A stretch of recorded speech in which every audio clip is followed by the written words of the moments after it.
नमस्ते। अंतर्राष्ट्रीय व्यापार में शामिल होने पर आपको अतिरिक्त जोखिम कारकों पर विचार करना चाहिए। इस वीडियो में हम इन जोखिमों को कवर करेंगे और बताएंगे कि आप इन्हें कैसे कम और प्रबंधित कर सकते हैं। बिल्कुल, ये जोखिम उन कानूनी और कर संबंधी मुद्दों के अतिरिक्त हैं, जिन पर निक ने अपने वीडियो कानूनी और कर विचार में चर्चा की थी।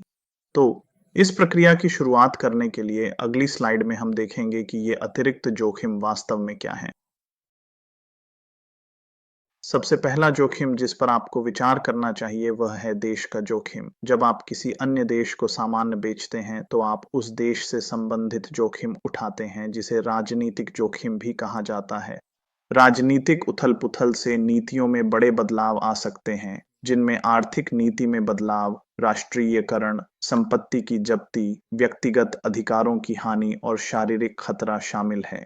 राजनीतिक संघर्ष के कारण विदेशी प्रतिक्रियाएं आ सकती हैं, जैसे आर्थिक प्रतिबंध, बहिष्कार और नाकाबंदी। इसलिए जैसा कि हमने वीडियो खरीदारों और आपूर्तिकर्ताओं को जोड़ना में बताया था, आपके लिए यह महत्वपूर्ण है कि आप उन देशों की सूची तैयार करें जिनके साथ आप व्यापार करने के लिए तैयार हैं, और उन देशों की भी जिनके साथ आप व्यापार नहीं करना चाहते।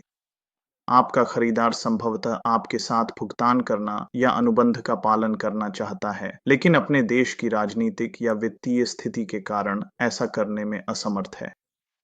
इन निर्णयों में आपकी मदद करने के लिए निर्यातक पंचांग में देश की प्रोफाइल देखें। इस वीडियो के विवरण में नीचे लिंक दिया गया है। देश के व्यापार प्रोफाइल यह संकेत देते हैं कि कोई देश प्रतिबंधों के अधीन है या नहीं, और साथ ही क्रेडिट रेटिंग, व्यापार करने में आसानी से संबंधित संकेतक तथा भ्रष्टाचार धारणा सूचकांक भी प्रदान करते हैं। बेशक किसी देश की स्थिति अनुबंध की अवधि के दौरान प्रतिकूल रूप से बदल सकती है, जिससे उस अनुबंध पर नकारात्मक प्रभाव पड़ सकता है। इस जोखिम को कवर करने के लिए देश की राजनीतिक जोखिम बीमा कवर लेना संभव है। अगला जोखिम जिसे आपको ध्यान में रखना चाहिए वह यह है कि क्या आप अपने विदेशी ग्राहक पर क्रेडिट जोखिम ले रहे हैं। अगर ऐसा है तो आपको एक क्रेडिट रेफरेंस का अनुरोध करना चाहिए। एक्सपोर्टर ऑल्मनैक में सपोर्ट सर्विसेज सेक्शन में अंतर्राष्ट्रीय क्रेडिट रेटिंग एजेंसियों की सूची दी गई है। अगर किसी भी कारणवश आप क्रेडिट रेफरेंस प्राप्त नहीं कर सकते या आपको कोई खराब रिपोर्ट मिलती है, तो आपको अपने भुगतान की शर्तें अग्रिम नकद रखनी चाहिए, या विकल्प के रूप में आप क्रेडिट बीमा ले सकते हैं। अगला जोखिम जिसे आपको ध्यान में रखना चाहिए वह है पहचान। ठीक वैसे ही जैसे भौतिक दुनिया में आपको यह सुनिश्चित करना चाहिए कि आप किसके साथ लेन देन कर रहे हैं। यहाँ दो बातें विचार करने योग्य हैं: कंपनी की पहचान और कंपनी का प्रतिनिधित्व करने वाले व्यक्ति की पहचान। चाहे डिजिटल दुनिया हो या भौतिक, आपको दोनों पहचान के मामलों में समान स्तर की जांच पड़ताल करनी चाहिए। हम यह भी कहेंगे कि यह घरेलू और अंतर्राष्ट्रीय व्यापार दोनों के लिए समान रूप से सच है। कंपनी की पहचान। कंपनी की पहचान जांचने के लिए संभावित रूप से 5 स्रोत हो सकते हैं। अधिकांश देशों में आप उनकी पंजीकरण जानकारी आधिकारिक कंपनी रजिस्टर में ऑनलाइन देख सकते हैं। एक्सपोर्टर ऑल्मनैक में देश की व्यापार प्रोफाइल देखें। अगर आधिकारिक कंपनी पंजीकरण ऑनलाइन है तो आपको वहां उसका लिंक मिल जाएगा। आप उनके बारे में और जानकारी के लिए कंपास में उनकी प्रविष्टि भी देख सकते हैं, यदि वह कंपास में पंजीकृत है। कंपास का लिंक भी नीचे दिए गए विवरण में दिखाया गया है। जैसा कि हमने पहले भी सुझाव दिया है, आप एक क्रेडिट रिपोर्ट का अनुरोध कर सकते हैं। ईयू आधारित खरीदारों के लिए आपको उनका वैट और यूआरआई नंबर भी जांचना चाहिए, जिनकी आपको किसी भी स्थिति में वाणिज्यिक और सीमा शुल्क दस्तावेजों के लिए आवश्यकता होगी। ये ईयू की वेबसाइट पर उपलब्ध है। फिर से लिंक नीचे विवरण में दिखाया गया है। क्या कंपनी की वेबसाइट इन सभी सूचना स्रोतों से प्राप्त विवरणों से मेल खाती है? क्या आप वास्तव में कंपनी की असली वेबसाइट से ही लेन देन कर रहे हैं? कृपया ध्यान दें कि धोखेबाज विश्वसनीय झूठे प्रमाण पत्र बनाने में बहुत सक्षम होते हैं। जितने अधिक स्रोतों से आप जानकारी की पुष्टि कर सकते हैं, उतना ही बेहतर है। ठीक है, मान लीजिए कि आप कंपनी की पहचान से संतुष्ट हैं, तो क्या आप वास्तव में उस कंपनी के कानूनी प्रतिनिधि से ही लेन देन कर रहे हैं? व्यक्तिगत पहचान। संपर्क व्यक्ति की पहचान जांचें। क्या वे वास्तव में उस कंपनी का प्रतिनिधित्व करते हैं जिससे आप लेन-देन कर रहे हैं? क्या वे निदेशक हैं? क्या उनका नाम कंपनी की वेबसाइट पर सूचीबद्ध है? क्या उनसे कंपनी के स्विच बोर्ड के माध्यम से संपर्क किया जा सकता है? क्या उनके पास कंपनी का ईमेल पता है? क्या उनका लिंक्डइन प्रोफाइल सत्यापित है? क्या आप सुनिश्चित हैं कि आप किसी अवतार से तो लेन-देन नहीं कर रहे हैं? अब मान लेते हैं कि आपको कंपनी और उनके प्रतिनिधियों की पहचान को लेकर पर्याप्त विश्वास है। जब तक आपके पास कंपनी के साथ अच्छा व्यापारिक इतिहास न हो, आपको ट्रेड क्रेडिट इंश्योरेंस लेने पर विचार करना चाहिए। बीमा आपकी कंपनी की सुरक्षा के लिए एक महत्वपूर्ण और कभी-कभी आवश्यक तत्व है।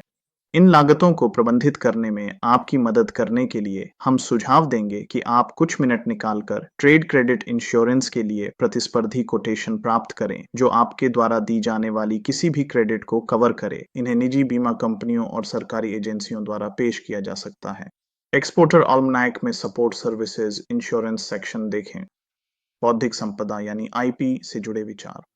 गोपनीय जानकारी को तीसरे पक्ष के साथ साझा करने से पहले सामान्य सावधानियां बरतने के अलावा आपको गैर प्रकटीकरण समझौते एनडीए पर हस्ताक्षर करवाना भी एक मानक संचालन प्रक्रिया बना लेनी चाहिए जब भी आप तीसरे पक्ष के साथ गोपनीय जानकारी का आदान प्रदान करें। ये कानूनी रूप से बाध्यकारी होते हैं और सभी पक्षों की गोपनीय जानकारी को कवर करते हैं। साथ ही यह भी निर्धारित करते हैं कि किसी भी संबंध के अंत में इस जानकारी के साथ क्या किया जाना चाहिए।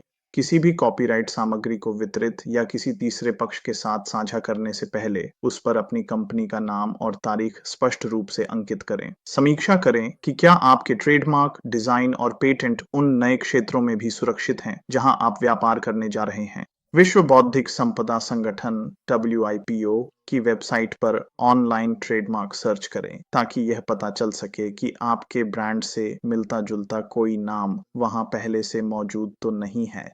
इस सेवा का लिंक नीचे विवरण में दिया गया है। अपने निर्यात योजना के हिस्से के रूप में पेटेंट या ट्रेडमार्क प्राप्त करने के मूल्य की तुलना उसमें आने वाली लागत से करें। यदि आप विदेश में पेटेंट या ट्रेडमार्क पंजीकृत कराने पर विचार कर रहे हैं, तो अपने पेशेवर व्यापार वकील से सलाह लें। वही वकील जिसने आपके देश में आपका ट्रेडमार्क या पेटेंट पंजीकृत किया था। हालांकि कुछ ऐसे देश भी हैं जहां गोपनीयता समझौतों और बौद्धिक संपदा अधिकारों को लागू कराना बेहद कठिन और महंगा है। हम सुझाव देंगे कि यदि आपको कोई संदेह हो तो अपने वाणिज्य मंडल या संबंधित सरकारी विभाग से संपर्क करें। विदेशी मुद्रा जोखिम। यदि आपके पास विदेशी मुद्रा में अनुबंध हैं, तो आप विनिमय दर में होने वाले बदलावों के प्रति संवेदनशील हैं। सबसे अच्छे संभव विनिमय दरें प्राप्त करना और भुगतान की गति बढ़ाना आपके मुनाफे और नकदी प्रवाह पर सीधा लाभ देता है। भले ही आपको लगे कि आपका विदेशी मुद्रा प्रदाता आपको सबसे अच्छा सौदा दे रहा है, तो भी क्यों न इसे अन्य विदेशी मुद्रा प्रदाताओं से जांच लें। इनमें से कई प्रदाताओं की सूची एक्सपोर्टर ऑल्मनैक में दी गई है। सहायता सेवाएं, अंतर्राष्ट्रीय बैंक और वित्त अनुभाग देखें। अंतर्राष्ट्रीय व्यापार में जब तक देशों के पास साझा मुद्रा नहीं होती, जैसे कि यूरोपीय संघ में है, कम से कम एक पक्ष को विदेशी मुद्रा जोखिम को ध्यान में रखना पड़ता है।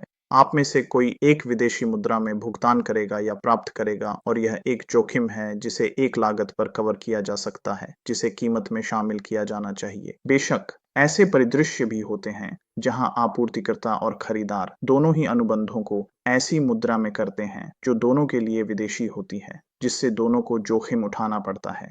हालांकि यह सबसे सस्ता विकल्प साबित हो सकता है। उदाहरण के लिए, अमेरिकी डॉलर के मामले में प्रत्येक पक्ष के लिए यूएसडी जोखिम को हेज करना आसान होता है, बजाय उन मुद्राओं के जिनका सीधा लेन देन बहुत कम होता है। उदाहरण के लिए उज्बेकिस्तान सोम और केप वर्डे एस्कुडो। विदेशी मुद्रा दरों को हेज करने के मुख्य विकल्पों में फॉरवर्ड कॉन्ट्रैक्ट्स शामिल हैं। यह वह स्थिति है जब कोई कंपनी अपने बैंक के साथ एक निश्चित तिथि पर एक निश्चित मूल्य पर एक निश्चित राशि की विदेशी मुद्रा खरीदने या बेचने का समझौता करती है। समस्या तब उत्पन्न हो सकती है जब विदेशी मुद्रा उस तिथि पर नहीं खरीदी या बेची जाती है। फॉरवर्ड विकल्प। यह वह स्थिति है जब खरीदार या विक्रेता के पास एक निश्चित दर पर एक निश्चित राशि की विदेशी मुद्रा खरीदने या बेचने का विकल्प होता है, लेकिन कोई बाध्यता नहीं होती। विचार करने के लिए एक अंतिम बिंदु है। माल की आपूर्ति न होना या माल का ट्रांजिट के दौरान क्षतिग्रस्त हो जाना। यह खरीदार या आपूर्तिकर्ता की किसी गलती के बिना भी हो सकता है। महत्वपूर्ण बात यह है कि शिपिंग जोखिमों को बीमा द्वारा कवर किया जाए। आपको बस यह तय करना है कि इसका भुगतान कौन करेगा। हमने इस स्लाइड में बहुत कुछ कवर किया है, इसलिए हमें लगता है कि अगले स्लाइड का उपयोग करके मुख्य बिंदुओं का सारांश देना सहायक होगा। हमने कई जोखिमों पर चर्चा की जिन्हें अपने काउंटर पार्टी की स्थिति को सावधानीपूर्वक जांच कर कम किया जा सकता है। हालांकि यह अत्यंत आवश्यक है कि आप राजनीतिक जोखिम को कवर करने के लिए पर्याप्त बीमा करवाएं। यदि किसी भी कारणवश आपके काउंटर पार्टी के देश में भुगतान की अनुमति नहीं है या भुगतान नहीं किया जा सकता, तो भी आपको भुगतान मिल जाता है। व्यापारीकरण, अगर आपका काउंटर पार्टी भुगतान नहीं कर सकता या नहीं करता, तो भी आपको भुगतान मिल जाता है। शिपिंग जोखिम, अगर आपका माल डिलीवर नहीं होता या ट्रांजिट में क्षतिग्रस्त हो जाता है, तो भी आपको भुगतान मिल जाता है। अगर विदेशी मुद्रा का जोखिम है, तो आप अपने बैंक के साथ फॉरवर्ड कॉन्ट्रैक्ट या विकल्प पर विचार कर सकते हैं। इसका मतलब है कि आप निश्चित रूप से जानते हैं कि अपनी मुद्रा में आपको कितना भुगतान करना है या प्राप्त करना है। यहाँ एक और बात ध्यान देने योग्य है कि बीमा हमेशा आपके दावे का 100% कवर नहीं करता। इसलिए आपको यह सुनिश्चित करना चाहिए कि आपकी कीमत में कोई भी घटा हुआ भुगतान आपकी सभी लागतों को कवर कर सके। हमने सोचा कि मूल्य और भुगतान शर्तों पर कुछ अंतिम टिप्पणियां जोखिम में कमी और प्रबंधन पर चर्चा को समाप्त करेंगी। आइए अगली स्लाइड पर इन्हें देखें। मूल्य और भुगतान शर्तें। मूल्य पर स्पष्टता, कौन किस चीज का भुगतान करेगा, और भुगतान शर्तें, कौन कब और कैसे भुगतान करेगा। ये बिंदु व्यावसायिक संबंधों में स्पष्टता लाने के लिए मौलिक हैं। अंतर्राष्ट्रीय अनुबंधों में सहमत इनकोटर्म्स मूल्य यह निर्धारित करता है कि कौन किस चीज का भुगतान करेगा। कृपया नीचे विवरण में इनकोटर्म्स से संबंधित अधिक जानकारी के लिए लिंक देखें। सबसे सामान्य 3 मूल्य निर्धारण शर्तें हैं। एफओबी या फ्री ऑन बोर्ड। इसका अर्थ है कि विक्रेता को माल शिपिंग कंपनी को सौंपना होता है। इसके बाद सभी अतिरिक्त लागतें खरीदार द्वारा चुकाई जाती हैं। C&F या लागत और माल भाड़ा। यहाँ विक्रेता को निर्दिष्ट डिलीवरी पॉइंट तक शिपमेंट की लागत चुकानी होती है। CIF या लागत, बीमा और माल भाड़ा। यहाँ विक्रेता को शिपमेंट को निर्दिष्ट डिलीवरी पॉइंट तक पहुंचाने और शिपिंग बीमा की लागत चुकानी होती है। इन तीनों मामलों में विक्रेता को आयात करने वाले देश द्वारा लगाए गए किसी भी शुल्क का भुगतान नहीं करना होता। ये लागतें खरीदार के खाते में जाती हैं। व्यावसायिक अनुबंध में सहमत भुगतान शर्तें दोनों आपूर्तिकर्ता और खरीदार द्वारा उठाए गए जोखिमों को दर्शाती हैं। अंतर्राष्ट्रीय व्यापार में 4 प्रमुख भुगतान शर्तें उपयोग की जाती हैं। एडवांस पेमेंट यानी नकद भुगतान, यह निर्यातक के लिए सबसे कम जोखिम वाला विकल्प है। लेटर ऑफ क्रेडिट, इनके साथ एक बैंक भुगतान की गारंटी देता है। डॉक्यूमेंट्री कलेक्शन, इसमें खरीदार को तब तक माल नहीं मिलता जब तक भुगतान नहीं हो जाता, लेकिन इसमें शामिल बैंक भुगतान की गारंटी नहीं देते। ओपन अकाउंट, यहाँ आपको पूरी तरह से खरीदार पर भरोसा करना होता है कि वह भुगतान करेगा। हालांकि आपको यह ध्यान रखना चाहिए कि निर्यात में एडवांस पेमेंट बहुत ही दुर्लभ है। विदेशी खरीदार आमतौर पर केवल छोटी खेपों के लिए ही पूरी राशि अग्रिम में चुकाते हैं। हालांकि यदि माल प्राप्त करने का यही एकमात्र तरीका हो, तो वे आंशिक डाउन पेमेंट के लिए भी सहमत हो सकते हैं। आयातक आमतौर पर डिलीवरी के समय या बेहतर हो डिलीवरी के कुछ समय बाद भुगतान पर जोर देते हैं। इसलिए आप शायद लेटर ऑफ क्रेडिट या डॉक्यूमेंट्री कलेक्शन के लिए जोर देंगे। चेतावनी, धोखाधड़ी करने वाले लोग भी होते हैं। एडवांस पेमेंट और या लेटर ऑफ क्रेडिट से ओपन अकाउंट सिस्टम पर जाने में सावधानी बरतें। यदि आपको लगता है कि आपको ओपन अकाउंट एग्रीमेंट स्वीकार करना ही पड़ेगा, तो जैसा कि सुझाव दिया गया है, आपको ट्रेड क्रेडिट इंश्योरेंस लेने पर विचार करना चाहिए। तो बस इतना ही। हमें उम्मीद है कि यह वीडियो अंतर्राष्ट्रीय व्यापार में मौजूद जोखिमों को स्पष्ट करने में आपकी मदद करेगा और आप इन्हें कम करने और प्रबंधित करने का स्पष्ट तरीका देख सकते हैं। देखने के लिए धन्यवाद। यदि आप मुझसे सीधे संपर्क करना चाहें तो कृपया बेझिझक ऐसा करें।